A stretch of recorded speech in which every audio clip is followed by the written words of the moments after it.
Bismillahirrahmanirrahim. Assalamualaikum warahmatullahi wabarakatuh. Ahmaduka Rabbi wa ashkuruk. Ahmaduka hamdan kathiran tayyiban mubarakan fihi ala kulli hal. Hamdan yuwafi ni'amahu wa yukafi'u mazidah.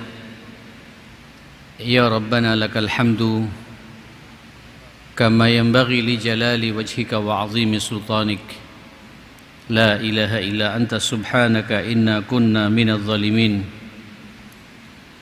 وأشهد أن لا إله إلا الله وحده لا شريك له وأشهد أن سيدنا وحبيبنا وإمامنا وقرة أعيننا محمدا عبده ورسوله أرسله الله رحمة للعالمين اللهم صل وسلم وبارك وترحم وتكرم على هذا النبي الكريم وعلى آله وصحبه ومن سار على نهجه واتبع سنته إلى يوم الدين يا أيها الذين آمنوا اتقوا الله حق تقاته ولا تموتن إلا وأنتم مسلمون اللهم إن هذا إقبال ليلك وإدبار نهارك وأصوات دعاتك فاغفر لنا جميعا يا رب العالمين اللهم إنا نسألك فهم النبيين وحفظ المرسلين وإلهام الملائكة المقربين بسم الله توكلت على الله ولا حول ولا قوة إلا بالله. Kita masih dalam bab Ar-Raja. 13 hadis sudah saya bahas dan sudah kita kaji bersama. Izinkan saya malam ini melanjutkan hadis yang ke-14, yaitu dari Abdullah bin Amr bin As radhiyallahu anhuma anna an-nabiy sallallahu alaihi wasallam tala qaul Allah azza wa jalla fi Ibrahim. Kata Abdullah bin Amr bin As bahwasanya Nabi sallallahu alaihi wasallam membacakan firman Allah mengomentari tentang sosok Ibrahim. Kita tahu Nabi Allah Ibrahim ini Abul Anbiya, ayahnya para nabi. Perjuangannya pun juga luar biasa. Puncak dari ujian yang dia rasakan dalam dakwahnya itu, ayahnya pun juga tidak bisa menerima dakwah Nabi Allah Ibrahim. Tirani Namrud pada waktu itu memaksa untuk membakar Nabi Allah Ibrahim alaihissalam. Beliau berdoa. Apa doanya itu? Rabbi innahunna adlalna katsira minan nas faman tabi'ani fa innahu minni. Ya Allah, ya Rabb, sungguh patung-patung sesembahan berhala ini telah menyesatkan banyak manusia. Maka barang siapa mengikuti aku, fa innahu minni, dia ini adalah dariku. Jangan sampai nanti mereka juga kena azabnya Allah Subhanahu wa taala. Kemudian Nabi juga mengomentari doa Nabi Allah Isa alaihissalam. Ini kan Nabi Allah Isa sampai dikultuskan oleh pengikutnya sebagai Tuhan, ya. Dan atas izin Allah Subhanahu wa taala, Nabi Allah Isa alaihissalam juga ingin dibunuh oleh kaumnya Bani Israel ini, yang kemudian diangkat oleh Allah. Kemudian di tengah-tengah mereka ada yang dirubah wajahnya menyerupai Nabi Allah Isa. Itulah yang sampai sekarang oleh mereka diyakini Nabi Allah Isa rela untuk kemudian disalib seperti itu. Bagi kita umat Islam tidak punya pemahaman seperti itu. Oleh Allah diangkat, dan nanti di akhir zaman Nabi Allah Isa akan turun kembali menemui kita, akan membersamai perjuangan kita. Nah, luar biasa, sampai akhirnya Allah memberikan ancamannya. Apa doa Nabi Allah Isa? In tu'adzibhum fa innahum ibaduk. Kalau engkau mengazab mereka, menyiksa mereka ya Allah, maka sesungguhnya mereka itu adalah hamba-hambamu juga. Wa in taghfir lahum fa innaka antal ghafur antal azizul hakim. Dan kalau engkau mengampuni mereka, memang engkau ini adalah zat yang maha mulia dan maha bijaksana. Nah, doa ini jemaah sekalian, doanya Nabi Allah Ibrahim, munajatnya Nabi Allah Isa alaihissalam itu disampaikan sama Nabi, Pak. Nabi juga mengangkat tangannya berdoa pula. Cuma doanya Nabi jemaah sekalian menarik, ini sangat ada kaitannya dengan kita semua. Saya jujur ketika tadi membaca ayat ini, insya Allah jenengan semua akan mendapatkan syafaatnya Rasulullah, akan dicari oleh Rasulullah sallallahu alaihi wasallam. Apa kata Nabi? Nabi mengangkat tangannya dan berdoa, Allahumma ummati, ummati, ya Allah, umatku. Mungkin kalau dalam bahasa kita, selamatkan umatku, selamatkan umatku. Wabaka. Kemudian Nabi menangis jemaah sekalian. Faqala Allah azza wa jal, kemudian Allah subhanahu wa ta'ala memanggil Jibril. Ya Jibril, idhab ila Muhammad, temui Muhammad itu. Wa rabbuka a'lam fasalhu ma yubkik. Padahal Allah tahu kenapa Nabi sampai menangis. Tanyakan kenapa ia menangis, kata Allah Subhanahu wa taala. Fa'atahu Jibril, kemudian Jibril mendatangi Nabi kita Muhammad sallallahu alaihi wasallam ini, fa akhbarahu Rasulullah bima qala wa huwa a'lamu. Qala Allah azza wa jal, ya Jibril idhhab ila Muhammad inna sanurdika fi ummatika wa la nasu'uka. Masya Allah.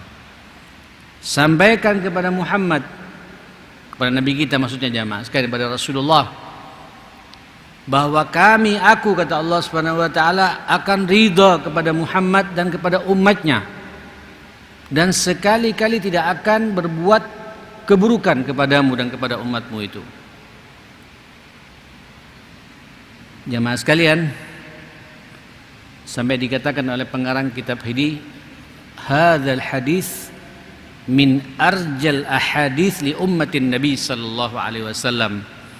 Ini hadis yang paling raja, yang paling diharapkan untuk umat Muhammad, untuk umatnya Rasulullah sallallahu alaihi wasallam.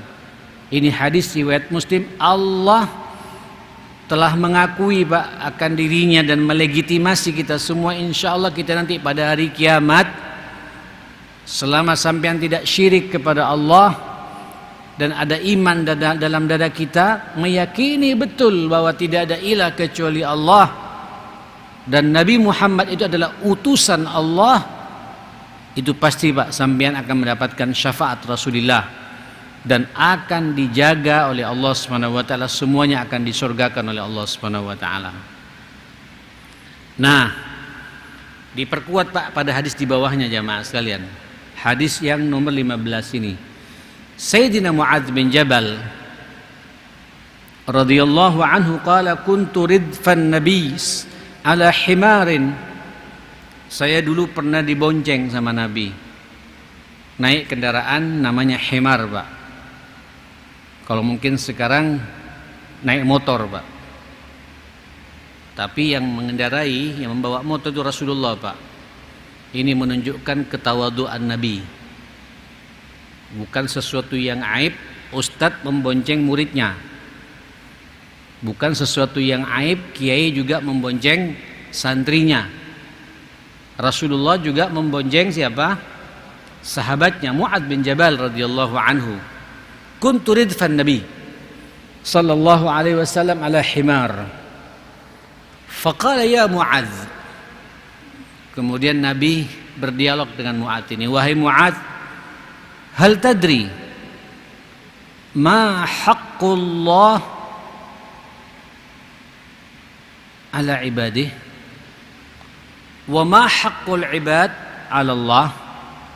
Mu'adz, kau tahu tidak apa hak Allah terhadap hambanya dan apa hak hamba terhadap Allah?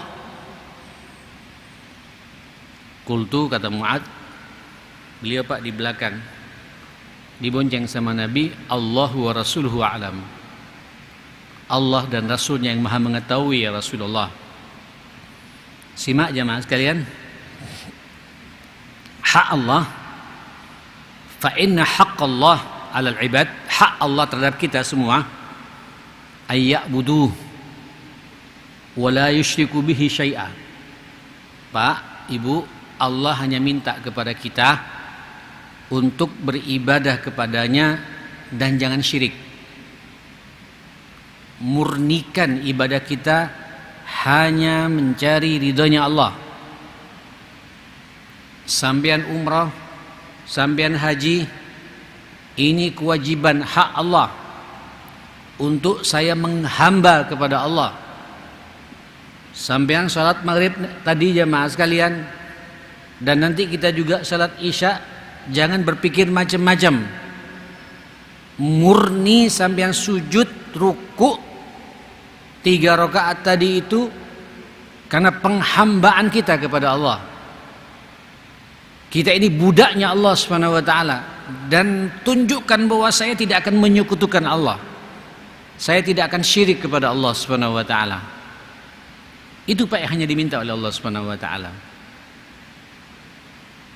Makanya nanti juga Pak di akhir surat Al-Kahfi ya, yang insyaallah besok malam saya akan baca ini Pak, malam Jumat ya, pada ayat 110 itu Pak, faman kana yarju liqa'a rabbih falyamal amalan salihan wala yusyrik Pak, dikaitkan dengan apa yusyriknya Pak? Bi'ibadati rabbih wala yusyrik bi'ibadati rabbih ahada. Mohon maaf Pak, syiriknya kita umat Islam ini Pak bukan kayak syirik sebagaimana syiriknya orang-orang Bani Israel atau orang-orang Majusi menyembah berhala Pak. Tapi banyak di antara kita ada syirik-syirik terselubung ketika beribadah. Mau beribadah karena ada niatan-niatan yang lain. Saya berharap peribadatan kita ini murni, ini penghambaan saya, penghambaan kita budaknya Allah, siap diatur oleh Allah, mengabdi betul kepada Allah. Wa ma khalaqtul jinna wal insa illa liya'budun wa ma umiru illa liya'budullah. Kita ini turun ke dunia Pak tidak diperintah oleh Allah kecuali hanya untuk beribadah kepada Allah. Ayo Pak, jadikan semua apa yang kita lakukan dalam rangka kita sedang beribadah kepada Allah, dan jangan syirik. Yang paling berat memang syirik niat nanti Pak ya, bukan paling berat Pak, yang paling banyak menggoda kita syirik niat Pak. Maksudnya mau salat tapi karena bisnis lagi bermasalah, mau berdoa tapi kalau banyak problem. Loh, bukan dilarang Pak, boleh. Cuma kalau orang yang betul-betul beribadah kepada Allah sebagai haknya Allah, ada masalah, tidak ada masalah, tetap kita khusyuk kepada Allah Pak. Makanya salah satu diterimanya doa kita langsung tembus ke arsy Allah Pak, namanya ikhlas lillah. Orang kalau ikhlas berdoa kepada Allah dan ingin diterima Pak, berdoa jangan nunggu masalah. Dan doa itu ibadah. Ketika sampean berdoa Pak ada masalah, tidak ada masalah, tetap sampean nyambung dengan Allah. Jangan ketika ada masalah baru nyambung.